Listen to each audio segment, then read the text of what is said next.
Hello everyone, I am Sonal Kaul, your psychology mentor, and today we will study chapter 4 in class 12 psychology.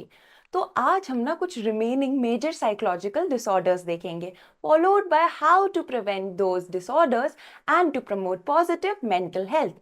So let's get started. तो पीछे दे रखे हैं कुछ neuro developmental disorders. Now you must be thinking in neuro developmental disorders क्या होते हैं. तो हमने पहले भी इसके बारे में चैप्टर 1 में थोड़ा सा पढ़ा है. तो न्यूरो डेवलपमेंटल डिसऑर्डर्स वो डिसऑर्डर्स होते हैं जहां पे 0 से 18 यानी जो एक ग्रोइंग डेवलपमेंटल फेज होता है एक बच्चे का, वहां पे उसको मॉनिटर करते हैं और देखते हैं कि क्या वो अच्छे से अडेप्ट कर पा रहा है, क्या वो अच्छे से सोशली बिहेव कर पा रहा है, क्या वो एजुकेशन में अच्छा है, क्या वो एक्स्ट्रा करिकुलर कर पा रहा है और वो इमोशनली कैसे ऑपरेट करता है. तो सबसे पहले है हमारे पास ADHD. तो अब ये ADHD क्या है आप सोच रहे होंगे. तो ADHD होता है attention deficit hyper activity disorder. अब इसमें होता क्या है ये समझो. एक एंड पे बच्चे के पास बिल्कुल अटेंशन नहीं है, अटेंशन स्पैन नहीं है. दूसरे एंड पे वो बहुत ही हाइपर एक्टिव है, नॉर्मली नहीं रहता. And somewhere in the middle there is some impulse problem, वो अपनी इम्पल्सेस को कंट्रोल नहीं कर पाता. तो अब मैं ना इसे आपको बहुत सिंपल तरीके से समझाऊंगी, आपको अच्छे से याद हो जाएगा, but you have to pay attention. So let's get started. तो ये हो गया हमारा ADHD. अब इसमें है हमारे 3 C's. अब ये 3 C's क्या है, इन पे आपको अच्छे से ध्यान देना है. तो सबसे पहले देखो क्या हो रहा है. सबसे पहले हो रहा है इन अटेंशन. अब इन अटेंशन में हमारा फर्स्ट सी आ जाता है और फर्स्ट सी क्या है, कॉन्सेंट्रेशन. बच्चा कॉन्सेंट्रेट नहीं कर पाता. अब ऐसा क्या हो रहा है कि कॉन्सेंट्रेशन नहीं है और कहाँ नहीं है ये समझो. होता क्या है, these kids can not play, they can not study because they lack that attention span. इनके concentration skills are very very poor. They find it difficult to read a basic task. इनको एक बहुत ही छोटा अगर लाइन भी दे देंगे ना कि चलो ये रीड करो, वो उनके पास इतना अटेंशन स्पैन ही नहीं होगा कि वो उसको रीड करके कंप्लीट करके सुना दे कि था क्या. एंड अगर इनको होमवर्क या असाइनमेंट दिया जाता है, they are unable to start it. And even if they start it, they are unable to finish it. ठीक है. अब दूसरी चीज देखो. दूसरी चीज होती है हमारी इम्पल्सिव बिहेवियर. अब ये इम्पल्सिव बिहेवियर में आ जाता है हमारा सेकंड सी. और ये क्या हो जाता है, कंट्रोल. आप ये क्या कंट्रोल नहीं कर पा रहे आप सोच रहे होगे. So they can not control their impulses, they can not delay gratification, they find it difficult to take turns. अगर लाइन में खड़े हैं, लाइन बाय लाइन सबकी चांस आती है, ये कंट्रोल नहीं कर पाते. They will talk before thinking. And कोई अगर बात कर रहा है तो उसकी बात सुनेंगे नहीं, बस अपनी बात बोलते जाएंगे क्योंकि ये बहुत ही इम्पल्स पे एक्ट करते हैं. इनके पास वो कामनेस नहीं है कि ये समझ पाए कि कैसे ऑपरेट होना है. अब तीसरी चीज देखो. अब तीसरी चीज आ जाती है हमारी हाइपर एक्टिविटी. अब हाइपर एक्टिविटी में देखो क्या आ रहा है. हाइपर एक्टिविटी में आता है कांस्टेंट मोशन.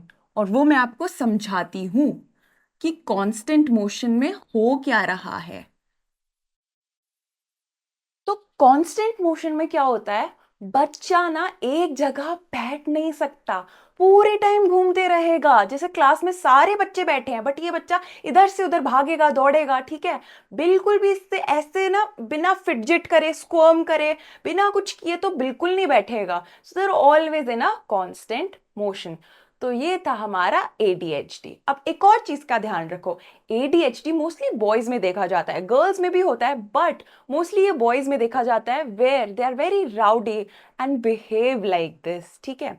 अब इन बच्चों के लिए ना बहुत टाइप की एक्टिविटीज होती हैं जिससे इनका अटेंशन स्पैन अच्छा हो, ताकि ये नॉर्मल बच्चों के साथ पढ़ पाए, कॉन्सेंट्रेट कर पाए, कॉन्स्टेंटली इधर से उधर ना घूमे, रोमिंग एंडलेसली, ये सब बंद कर दें. अब हमारे पास है दूसरा डिसऑर्डर, वो देख लेते हैं. वो है autism spectrum. Now what is autism disorder या ऑटिस्टिक बच्चे, ये सुना होगा कहीं ना कहीं या किसी को आपने देखा होगा. तो ऑटिज्म में क्या होता है, सोशल कम्युनिकेशन का आप डेफिसिट में होते हो, मतलब आपको सोशली पता नहीं है कि कैसे चलना है, बात करनी है। तो as a result of which these kids never develop speech. ठीक है। और देखो क्या होता है इनके साथ, इनका जो आईक्यू होता है, या ये बोला जाता है कि 70% of the kids with autism have intellectual disabilities. And intellectual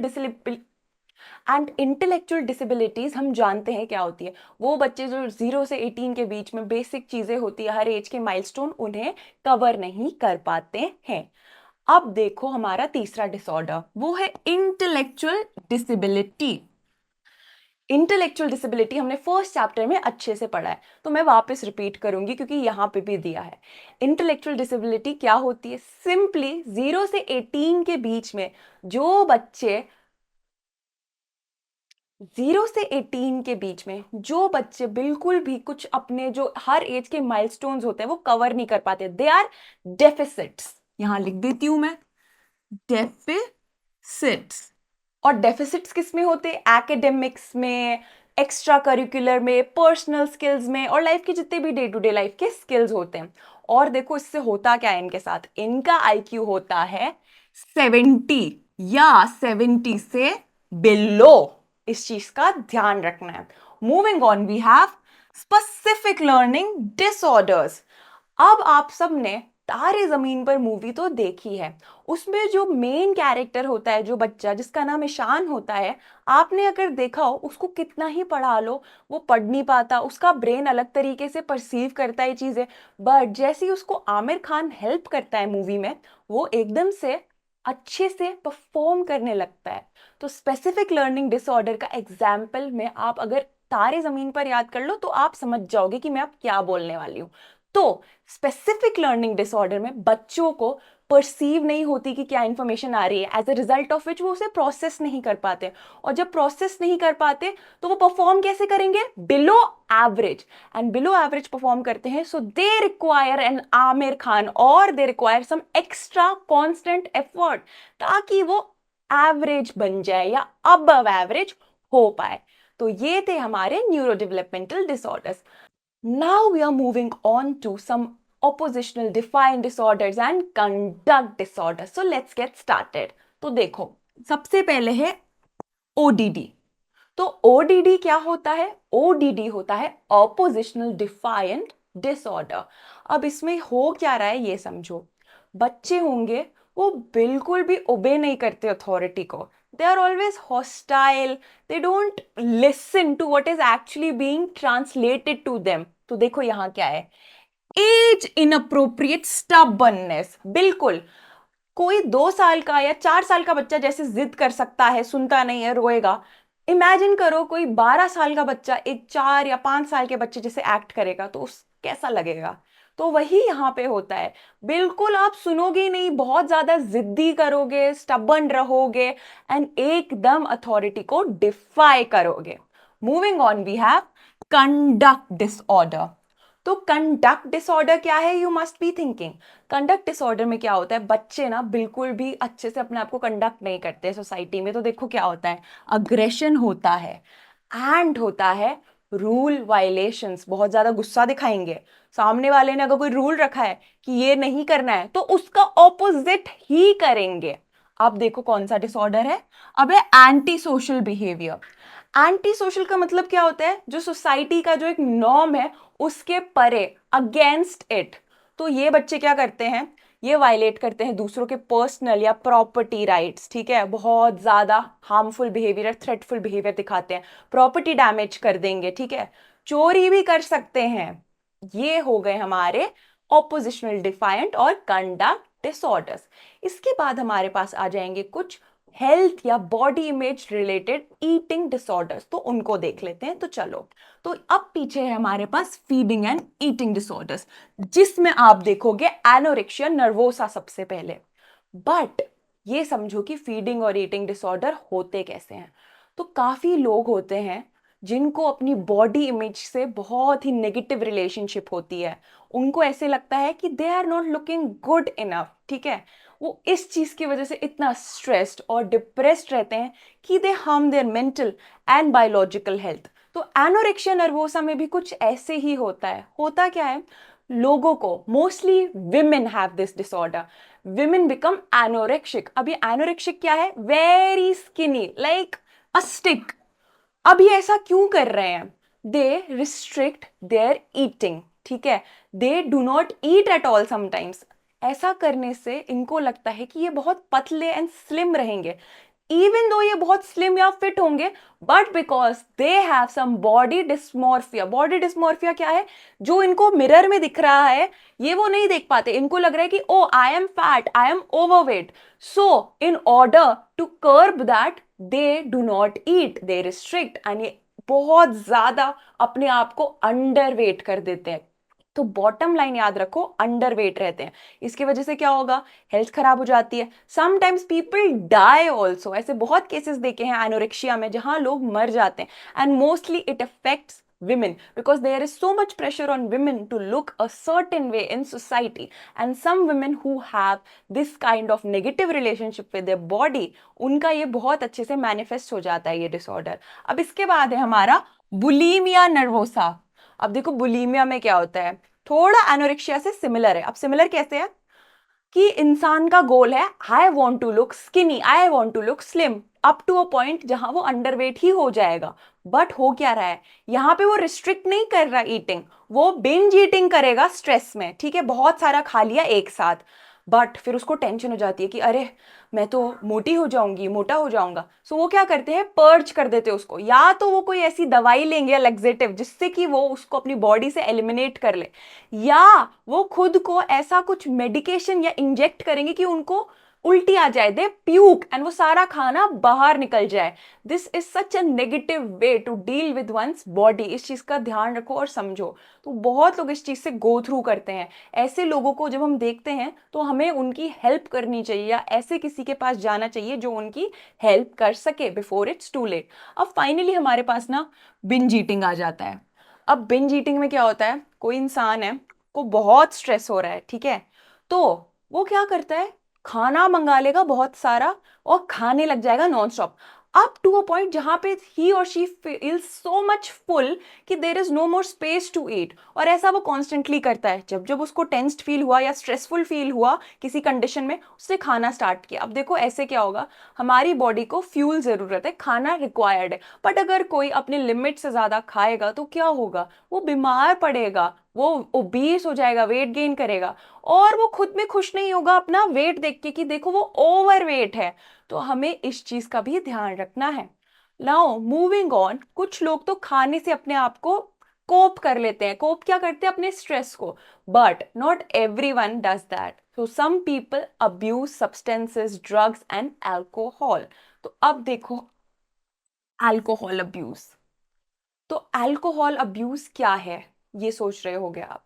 तो अल्कोहल अब्यूज क्या होता है, बहुत लोग होते हैं दे ड्रिंक लिकर, उनको लगता है कि अरे स्ट्रेस फ्री हो गए, स्ट्रेस फ्री हो गए, ठीक है।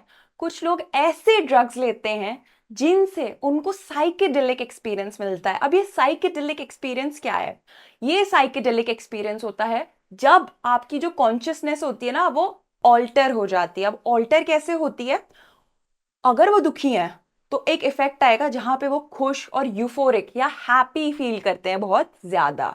बट इसके ना कुछ नेगेटिव इंपैक्ट्स हैं, वो देखो। सोशल, ऑक्यूपेशनल, साइकोलॉजिकल डैमेज होता है। जो इंसान सिर्फ अल्कोहल पे डिपेंडेंट है, ड्रग्स पे डिपेंडेंट है, क्या वो सोशली फंक्शन कर पाएगा किसी भी ऐसे लाइफ के एरिया में या अरेना में जहां पे उसको बिना ड्रग्स के जाना पड़े? बिल्कुल नहीं कर पाएगा, बिकॉज जो इंसान ऐसे कर रहा है वो बहुत वीक हो चुका है मेंटली, उसको साइकोलॉजिकली बहुत डैमेज हो गया है।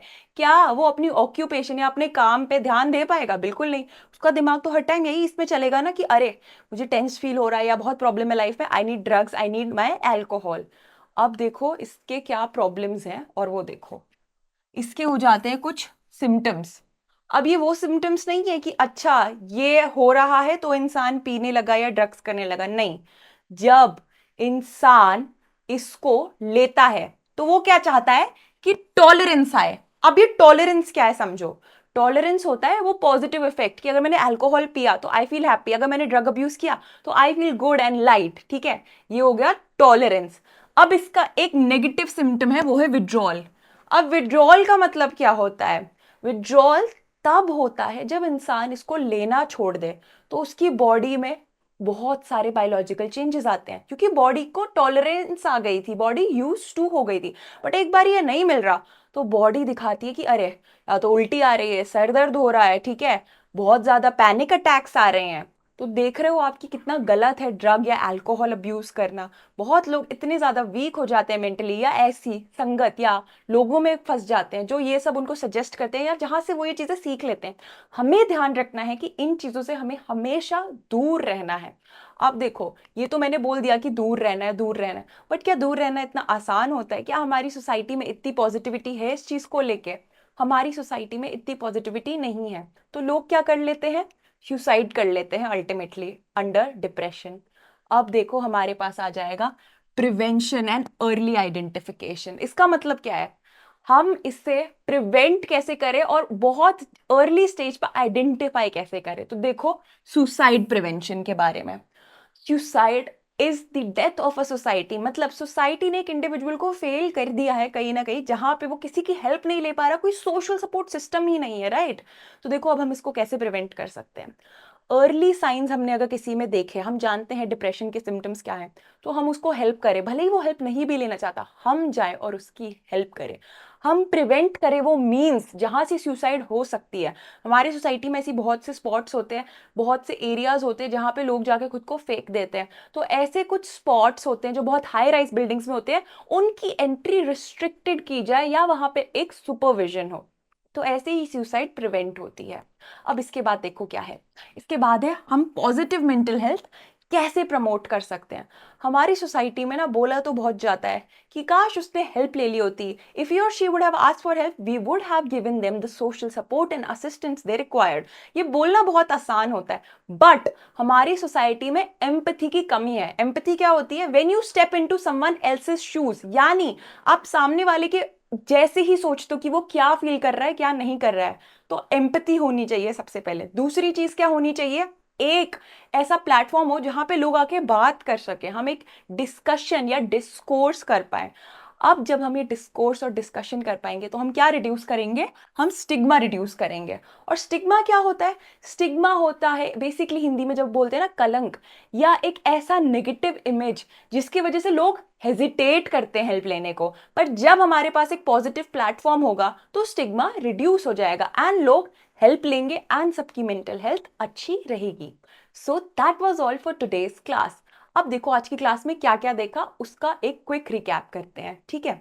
सबसे पहले हमने देखा कि न्यूरो डेवलपमेंटल डिसऑर्डर्स क्या है, फिर हमने देखे ऑपोजिशनल डिफाइंड और कंडक्ट डिसऑर्डर्स, फिर हमने ईटिंग डिसऑर्डर्स देखे, सब्सटेंस अब्यूज डिसऑर्डर्स देखे, फाइनली हमने देखा कि हम इसको कैसे प्रिवेंट कर सकते हैं और कैसे हम पॉजिटिव मेंटल हेल्थ प्रमोट कर सकते हैं। अब एक क्विक क्विज कर लेते हैं टू चेक योर अंडरस्टैंडिंग। पीछे जो क्वेश्चन है मैं रीड करती हूँ। Disorders that manifest in early age are known as, is it ADHD, is it schizophrenia, is it neurodevelopmental disorders, or is it all of the above? बहुत simple question है, तो इसका आंसर है सी, neuro developmental disorders. जो भी disorders हमारी early as में 0 से 18 के बीच में आते हैं, उन्हें हम न्यूरो डेवलपमेंटल कहते हैं, जो हम बच्चों में देख लेते हैं। Moving on, we have tolerance and withdrawal are symptoms of substance addiction disorder. Is it true or is it false? देखो, बहुत स्ट्रेट फॉरवर्ड और सिंपल क्वेश्चन आए हैं, तो इसका आंसर है ए, ट्रू। क्योंकि टॉलरेंस क्या होती है, मैंने आपको बताया था कि जब ड्रग का इफेक्ट चाहिए, और विड्रॉल क्या होता है कि जब ड्रग नहीं मिल रहा तो बॉडी कैसे नेगेटिवली रिएक्ट करती है because of the lack of that drug और अल्कोहल। तो ये बहुत सिंपल क्वेश्चंस है, ये एग्जाम में भी पूछे जाते हैं। एग्जाम पॉइंट ऑफ व्यू से आपको ध्यान रखना है कि सारे डिसऑर्डर्स इंपॉर्टेंट है। कोई भी क्वेश्चन कैसे भी क्लब होके आ सकता है, या तो शॉर्ट क्वेश्चन बन जाएगा कि चलो बता दो ऑटिज्म क्या है, 2 मार्क्स में पूछ लेगा या 3 मार्क्स में पूछ लेगा, या बता देगा सारे न्यूरो डेवलपमेंटल डिसऑर्डर्स बता दो, या आपसे पूछेगा सब्सटेंस रिलेटेड डिसऑर्डर्स को कैसे प्रिवेंट कर सकते हैं, एक एग्जांपल दे देगा, और इसमें शॉर्ट क्वेश्चन या बड़ा क्वेश्चन भी बना के दे सकता है। एग्जाम पॉइंट ऑफ व्यू से इसका ध्यान रखना। So this was all for today's class. I will see you in the next class.